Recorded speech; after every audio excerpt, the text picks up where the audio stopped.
guys, klik tombol subscribe karena subscribe itu gratis. Dengan subscribe kamu support channel ini terus untuk upload hampir setiap hari. Ingat, subscribe itu gratis, gak ada ruginya kamu klik tombol subscribe guys. Selamat menonton, enjoy. Assalamualaikum warahmatullahi wabarakatuh. Bertemu kembali dengan Pak Anto dalam topik pembahasan mata pelajaran humas dan keprotokolan. Kali ini kita akan membahas tentang bagaimana mengelola pertemuan atau rapat, ya, merencanakan dan mempersiapkan pertemuan atau rapat. Nah, kita harus tahu artian dari rapat itu sendiri. Menurut KBBI atau Kamus Besar Bahasa Indonesia, rapat adalah pertemuan atau kumpulan untuk membicarakan sesuatu sidang, majelis, sedangkan diskusi ialah pertemuan ilmiah untuk bertukar pikiran mengenai suatu masalah. Untuk membicarakan sesuatu sidang atau majelis, sedangkan diskusi ialah pertemuan ilmiah untuk bertukar pikiran mengenai sesuatu masalah.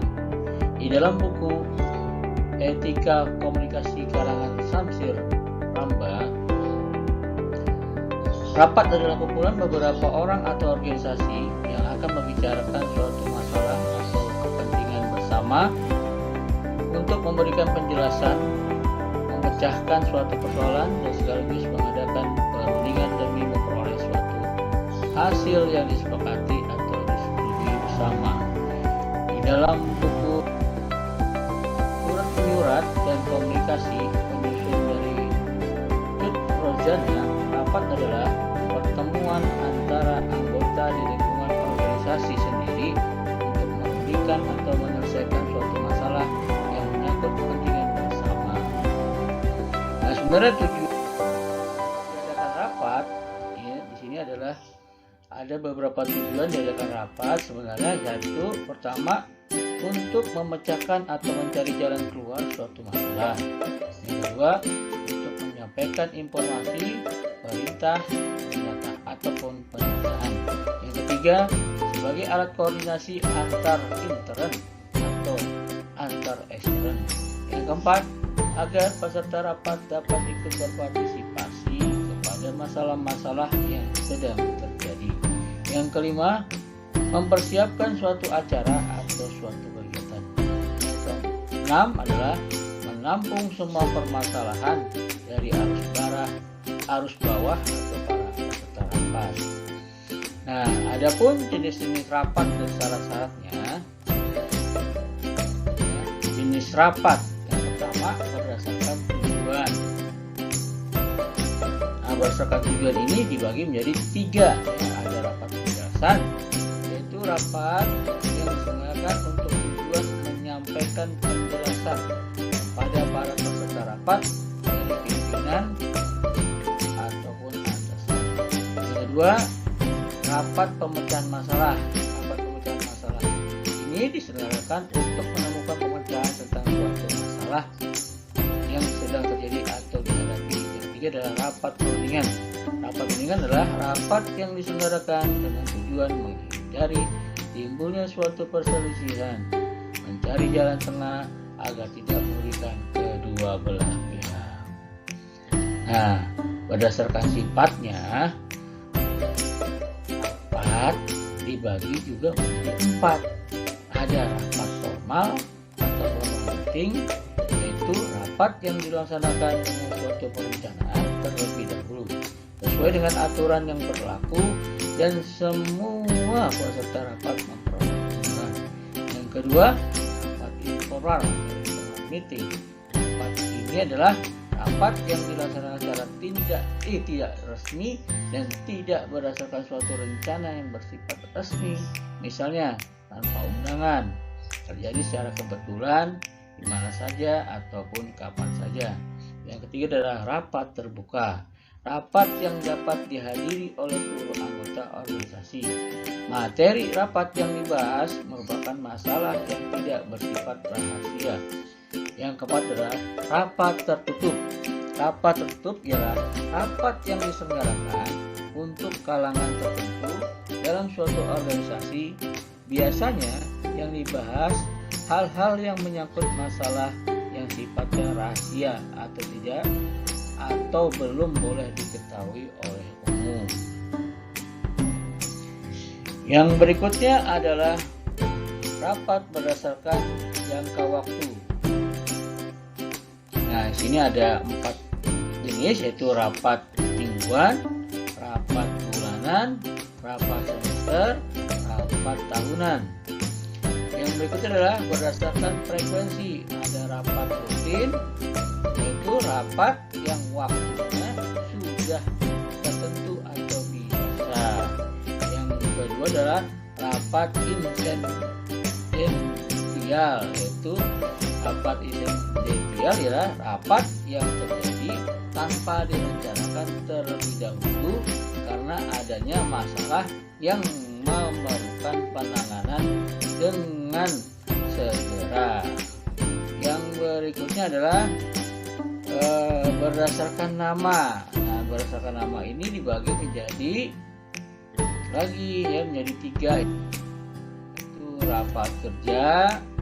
Rapat kerja adalah rapat atau pertemuan para karyawan dan pimpinan guna membahas hal-hal yang berhubungan dengan pelaksanaan tugas suatu instansi. Yang kedua adalah rapat dinas. Rapat dinas adalah rapat yang membicarakan masalah kedinasan atau pekerjaan. Nah, biasanya dilakukan oleh orang-orang yang bertugas di instansi pemerintah.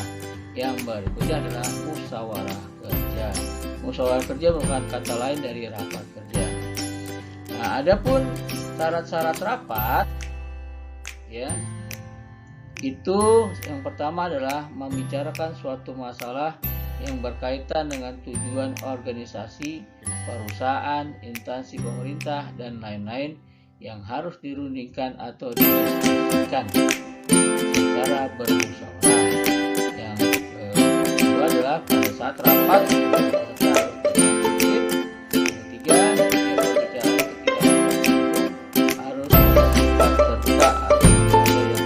serta prasangka.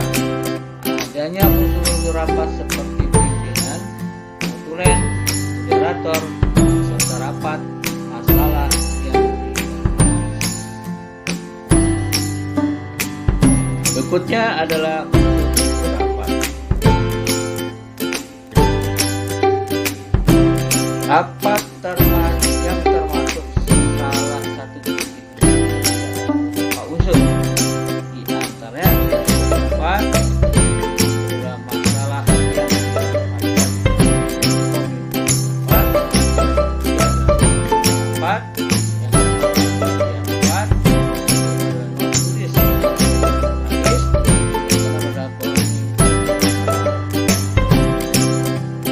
peserta rapat ini sifat dan karakter peserta rapat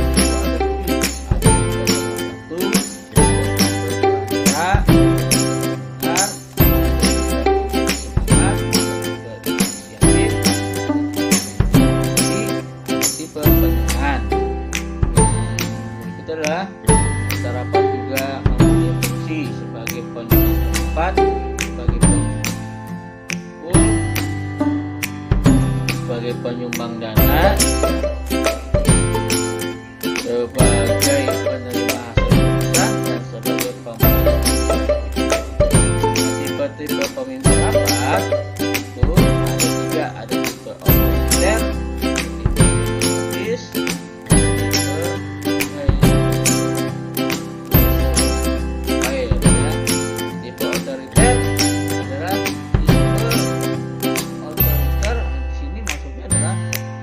seorang pemimpin rapat yang merasa bahwa dirinya orang yang paling berkuasa lah, paling mengetahui dalam segala hal, yang setiap keputusan hanya ditentukan oleh dirinya, itu disebut dengan tipe otoriter.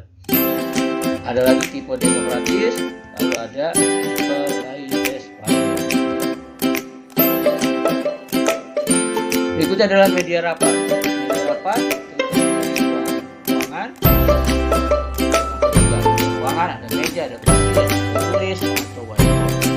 Lalu ada lampu penerangan, ada meja cat, ada sistem, ada cat, keenam adalah harus ada not tulis. Not tulis adalah satu orang not juga ada data tingkat pengajarannya rapat hal yang dibicarakan dan diputuskan. Nah, dalam teknik rapat juga ada teknik penyelenggaraan rapat.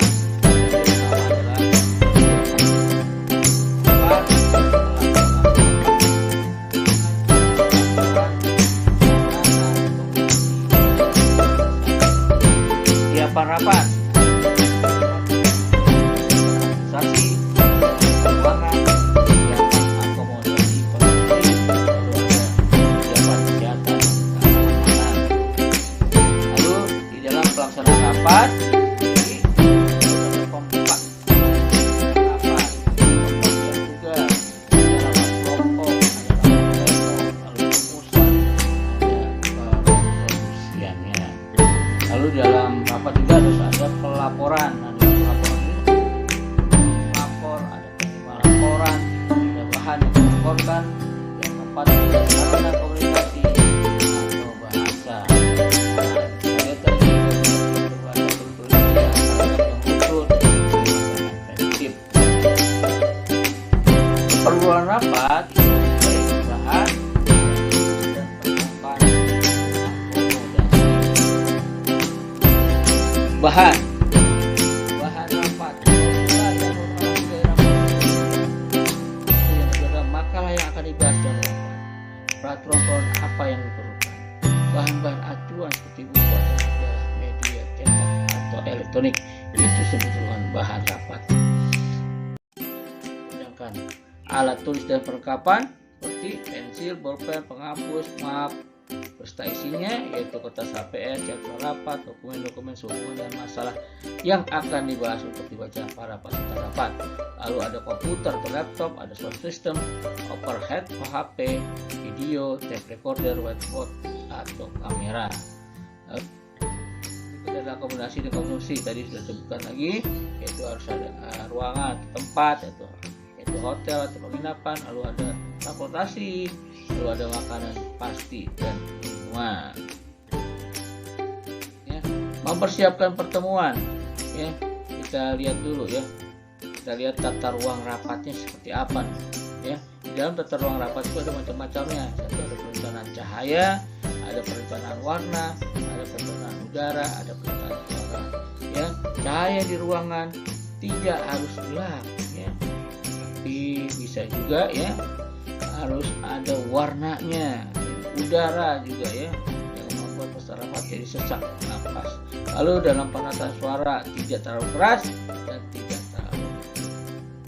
Oke, ya demikian penjelasan dari mengolah pertemuan rapat hari ini. Semoga bisa bermanfaat bagi kita semua. Ya, kalau ada pertanyaan tulis saja di kolom komentar di videonya ya. Terima kasih yang telah menonton videonya. Jangan lupa like and subscribe-nya ya.